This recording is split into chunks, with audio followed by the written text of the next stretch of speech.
Kawasan perbukitan di Gunung Kidul, Daerah Istimewa Yogyakarta, sebuah langkah besar sedang dimulai dari tempat yang mungkin belum banyak dikenal luas, namun menyimpan visi yang kuat untuk masa depan. Disinilah berdiri Pondok Al-Ihtisham Putri, sebuah lembaga pendidikan yang tidak hanya berfokus pada ilmu, tetapi juga pada pembentukan karakter, akhlak, dan kepribadian santri. Pondok ini diasuh oleh Ustadz Said Samsul Huda, yang memiliki visi menghadirkan tempat belajar yang sederhana, namun penuh nilai dan keberkahan. Pemirsa, Pondok Al-Ihtisham bukan sekadar tempat tinggal santri, ia adalah ruang pembinaan. Di sini para santri putri diarahkan untuk mendalami ilmu agama, menghafal Al-Quran, serta membangun akhlak mulia dalam kehidupan sehari-hari. Namun, seiring bertambahnya kebutuhan dan jumlah santri, fasilitas yang ada saat ini dirasa perlu dikembangkan, dan dari kebutuhan itulah lahirlah rencana pembangunan asrama putri yang lebih luas dan layak. Untuk mewujudkan hal tersebut, tahap awal yang harus dilakukan adalah membuka lahan. Lahan yang sebelumnya masih berupa area alami, dipenuhi pepohonan, akar yang kuat, dan semak belukar yang rapat. Disinilah kegiatan land clearing dilakukan. Puluhan relawan turun tangan, relawan pondok, relawan peduli muslim, dan relawan Brigas. Mereka datang dengan satu niat, membantu terwujudnya sarana pendidikan bagi generasi muslimah. Sejak pagi, aktivitas sudah dimulai. Senso dinyalakan untuk memotong batang pohon, golok digunakan untuk membersihkan semak, dan tali tambang dipasang untuk mengatur arah jatuhnya pohon. Semua dilakukan dengan penuh perhitungan. Pemirsa, di balik aktivitas ini ada nilai penting yang terus dijaga. Keselamatan. Instruksi seperti hati-hati, jaga jarak, pastikan aman, terus terdengar di lapangan. Para relawan juga menggunakan alat pelindung diri seperti sepatu boot untuk menghindari risiko cedera. Salah satu momen yang paling menarik perhatian adalah saat proses merobohkan pohon besar. Tim bekerja dengan koordinasi yang matang. Satu orang mengoperasikan senso, tim lain memegang tali. Ketika batang mulai retak, semua fokus, aba-aba diberikan, dan dalam hitungan detik, pohon besar itu roboh dengan arah yang tepat. Namun pemirsa, kegiatan ini bukan hanya soal menebang pohon. Lebih dari itu, ini adalah proses membuka jalan bagi masa depan. Pondok Al-Ihtisham memiliki harapan besar. Dengan adanya asrama putri yang lebih memadai, para santri akan memiliki tempat tinggal yang nyaman, aman, dan kondusif untuk belajar. Tempat di mana mereka bisa menghafal Al-Quran, memahami ilmu agama, dan tumbuh menjadi pribadi yang bermanfaat bagi masyarakat. Dukungan terhadap kegiatan ini juga datang dari berbagai pihak, termasuk dari Komandan Besar Ustadz Abul Aswad Al-Bayati.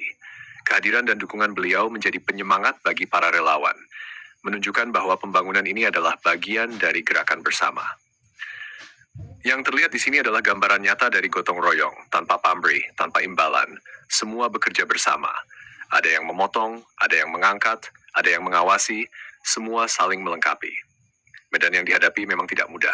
Tanah yang tidak rata, akar yang menjalar, dan batang pohon yang besar, namun semangat para relawan tidak surut. Sedikit demi sedikit lahan mulai terbuka. Cahaya matahari masuk lebih luas, dan tempat yang sebelumnya tertutup, perlahan berubah menjadi area siap bangun. Pemirsa, apa yang dilakukan hari ini mungkin terlihat sederhana, namun di balik itu ada harapan besar yang sedang dibangun, bahwa dari tempat ini akan lahir generasi yang kuat dalam ilmu dan kokoh dalam akhlak. Pondok Al-Ihtisham Putri bukan hanya membangun bangunan tetapi membangun masa depan. Para relawan berharap apa yang mereka lakukan hari ini menjadi bagian dari amal kebaikan yang terus mengalir, dan masyarakat luas pun diharapkan dapat ikut mendukung, baik dengan doa maupun kontribusi lainnya. Dari Pondok Al-Ihtisham Putri, Gunung Kidul, Yogyakarta, sebuah langkah kecil menuju perubahan besar. Kami melaporkan. Wassalamualaikum warahmatullahi wabarakatuh. Manakala aku bisa berjalan dengan saudaraku untuk membantu urusannya, lebih aku sukai hal itu. Aku lebih suka berjalan dengan saudaraku untuk membantu urusannya daripada aku i'tikaf selama 1 bulan di masjidku ini. Masjid nopo? Nabawi. Berarti kalau 1 bulan di sana, sholat 5 waktunya berapa? Padahal 1 sholat 5 waktu itu sama dengan sholat 1000 kali di masjid Jensut. Itu sama seperti jenengan di sini ping 1000 sholatnya. Itu 1. Sehari berapa? 5. kali 30. Berapa pahalanya? Itu baru sholat yang wajib, belum sholat sunnah, belum duhanya, belum tahajudnya, belum qobliyahnya, belum ba'diyahnya. Itu baru sholatnya, belum baca Qur'annya, belum zikirnya, belum iktikafnya. Sebesar itu pahalanya iktikaf sebulan di Masjid Nabawi. Kata Rasul SAW, aku lebih suka berjalan dengan saudaraku membantu urusannya. Berarti apa? Pahalanya lebih besar. Ada pengajian seperti ini, jenengan jadi panitianya, ya, bantu orang supaya jalan pengajiannya, nyiapkan sebelum pengajian. Panitia kajian kan seperti itu, sing kancane urung pada teka, dewe wis teka, kancane pada Bali urung Bali. Kalau Anda tulus ikhlas menunaikan itu, pahalanya bisa lebih besar daripada iktikaf 1 bulan di Masjid Nabawi. Kenapa kita tidak ingin lakukan itu? Ya.